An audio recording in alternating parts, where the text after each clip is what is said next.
So today let's talk about a little obscure hot rod history. Specifically, the first time a flathead was recorded going 150 miles an hour. So the year was 1950 and the SCTA had set up at El Mirage. Now this may be a bit of a shock to a lot of people, but the SCTA even back in the day was a bit of an old boys club. They liked who they liked, and if they didn't like you, well, they found reasons to not like you.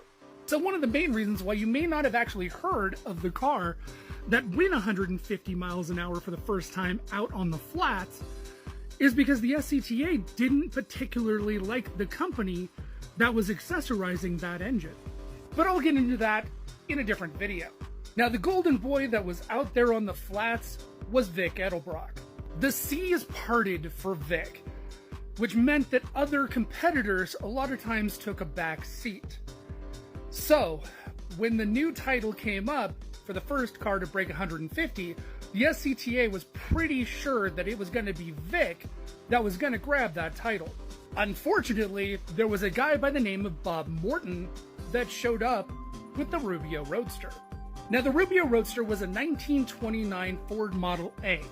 Its engine was an Anson Special built Ford flathead that featured a 4-carburetor Tattersfield Baron intake manifold and a Tattersfield Baron set of heads. Bob got the car ready and on his first shot did 145.16 miles an hour. But he knew that the car still had just a little bit left in it. He turned the car around to do his second run and unfortunately failed the run. Now, Morton wasn't out of the running. He still had another chance to do a full run and try and grab that title. So him and his best friend Bob, because for some reason everybody back in the 1950s was named Bob, this guy's name was Bob Robinson, tuned the car up and got the car ready. This time, Bob Robinson would be the driver. It was finally the Rubio Roadster's chance at the title. Bob Robinson was behind the wheel, and they pushed the car off and into the history books. This requalifying run, the SCTA actually clocked the car at 151 miles an hour. But unfortunately, the story wouldn't end well. When the car actually hit the shutdown area, the car got into a dust, and unfortunately, Bob Robinson wouldn't come out alive. Some years later, Bob and Bob were actually inducted into the Dry Lake Hall of Fame for that run.